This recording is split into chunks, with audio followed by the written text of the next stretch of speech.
अब हम पढ़ने जा रहे हैं टाइप्स ऑफ मोशन। पिछली वीडियो में हमने कुछ इम्पोर्टेंट पॉइंट्स बता रखा था। अब अगले वीडियो, ये नेक्स्ट वीडियो है, इसमें हम टाइप्स ऑफ मोशन की स्टडी करेंगे। तो there are types of motion, there are 3 types of motion. पहला क्या है? वन डायमेंशनल मोशन, जिसे हम 1D कहते हैं, या रेक्टिलिनियर मोशन।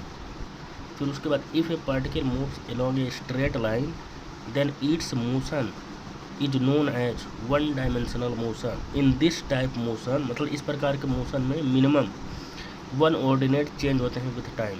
इसके एग्जांपल क्या है? A body dropped from small height. और दूसरा एग्जांपल क्या है? Motion of A vehicles on straight road. और तीसरा एग्जांपल क्या है? Motion of train on straight track. फिर उसके बाद हमारे पास दूसरा जो मोशन है वो क्या है? 2D, जिसे हम 2D जिसे हम मोशन इन ए प्लेन भी कहते हैं। इसमें क्या होता है? If a particle moves in a plane तो then its motion is known as 2 dimensional motion. In this time motion minimum 2 ordinate क्या होते हैं? चेंज होते हैं विथ टाइम। इसके एग्जांपल्स क्या हैं? मोशन ऑफ ए क्वीन जो वो होती है, जब कैरम बोर्ड खेलते हैं उसमें जो क्वीन होती है उसका जो मोशन होता है वो 2D मोशन होता है। जैसे दूसरा एग्जांपल इसका क्या है? Projectile motion. और तीसरा एग्जांपल क्या है? Circular motion. ये क्या होते हैं? 2D के एग्जांपल्स हैं। फिर उसके बाद हमारे पास तीसरा जो मोशन है वो क्या है? 3D। और 3D को और क्या कहते हैं? Motion into the space. Motion into space, उसको भी हम क्या कहते हैं? 3D कहते हैं। If a particle moves in a space such that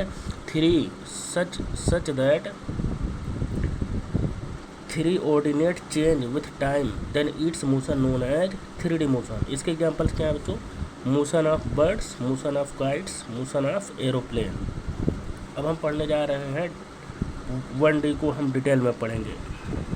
तो 1D जब हम डिटेल में पढ़ते हैं तो सबसे पहले हमें क्या ज़रूरत होती है? The study of motion involve detail study of following parameters of motion. और कौन कौन से पैरामीटर हैं? Distance, displacement, speed, velocity, acceleration. तो सबसे पहले हम डिस्टेंस पढ़ेंगे। The length of actual path travel by the particles in a given time interval is known as its distance. Important points about distance क्या है? The unit of distance is meter. Distance is a scalar quantity.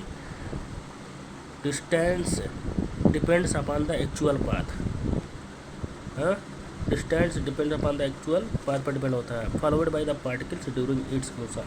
अब हम पढ़ने जा रहे हैं ये देखो हमारे पास 2 सिचुएशन दे रखा है डायग्राम में, आप देख सकते हैं। तो फर्स्ट में देखते हैं, ये जो कर्व है ये फर्स्ट वाला है और ये सेकंड है। तो A to B हम जा रहे हैं, तो इसमें से देखते हैं किसकी डिस्टेंस ज़्यादा है। तो यहाँ पे डिस्टेंस देखो, सेकंड वाले की डिस्टेंस ज़्यादा है। देखो ये ज़्यादा बड़ा है ना, तो इस सेकंड वाले की डिस्टेंस जो ये पाथ जो है लंबा है, तो इसलिए distance second greater than distance 1। तो इसी प्रकार for a moving body distance always increase होता है। अब जो सी बात है, अगर आप कहीं ट्रैवलिंग करते हैं तो अगर कंटिन्यू ट्रैवल करेंगे तो डिस्टेंस क्या होगी? कंटिन्यू बढ़ेगी। तो वही यहाँ पे भी कह रहा है, for a moving body distance always increases it can never be decreases, कभी डिक्रीज। अब जो सी बात है, for moving body distance is always positive होता है। जाहिर सी बात है, आप जितना चलेंगे उतना ही क्या होगा? डिस्टेंस ऐड होगा तो पॉजिटिव हुआ। It can never be negative या जीरो। ठीक। If distance travelled by body is zero है तो इसका मतलब है body is at rest. Okay. अब हम पढ़ने जा रहे हैं डिस्प्लेसमेंट। देखो बच्चों, डिस्प्लेसमेंट क्या होता है? डिस्प्लेसमेंट एक वेक्टर है। A vector is a drawn from the initial position to final position of particle is known as its displacement. देखो यहाँ पे हमारे पास डायग्राम बना रखा है। ये A to B हम जब जाते हैं तो यहाँ से शॉर्टेस्ट डिस्टेंस होती है। देखो हमने किस तरह से ट्रैवल किया, इस तरह से जिगजैग मैनर में ट्रैवल किया, लेकिन इसका जो डिस्प्लेसमेंट है वो ये होता है shortest distance between initial and final position के बीच में जो शॉर्टेस्ट डिस्टेंस होता है उसी को हम डिस्प्लेसमेंट कहते हैं। जबकि हमारा एक्चुअल पाथ ये था, तो डिस्प्लेसमेंट यहाँ पे क्या है? ये शॉर्टेस्ट डिस्टेंस वाला होता है। तो डिस्प्लेसमेंट यहाँ पे क्या हो जाएगा? इक्वल टू AB वेक्टर हो जाएगा। Okay.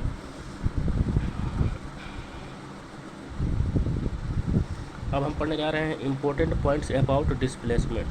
The unit of the the unit of displacement in metre होता है, और displacement is a vector quantity, और displacement depends on the initial and final position of particles only, does not depends on the path, does not depends on the actual path पे डिपेंड नहीं करता है। ठीक, अब हम क्या करेंगे, यहाँ पे देखते हैं हमारा जो डिस्टेंस, ये हमारा सिचुएशन दे रखा है फर्स्ट और सेकंड। तो डिस्टेंस फर्स्ट में क्या है, less than distance 1 less than distance second. Okay, अब डिस्प्लेसमेंट क्या है, दोनों में इक्वल होगा, displacement 1 is equal to displacement 2। For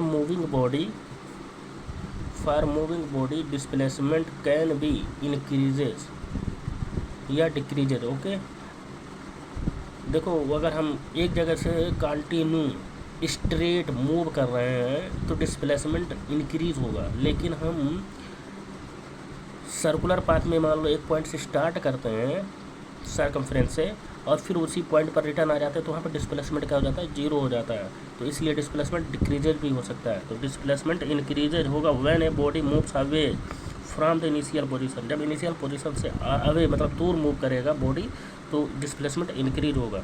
for a moving body displacement जो है कैन भी पॉजिटिव भी हो सकता है, निगेटिव भी हो सकता है और जीरो भी हो सकता है।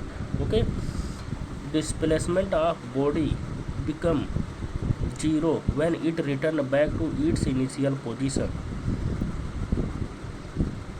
For motion between two fix point displacement can have only a unit value, मतलब एक ही यूनिट वैल्यू हो सकती है डिस्प्लेसमेंट की, बट डिस्टेंस है मोर देन 1 वैल्यू होगी। Okay, relation between distance and displacement अब हम नेक्स्ट वीडियो में आपको हम बताएंगे।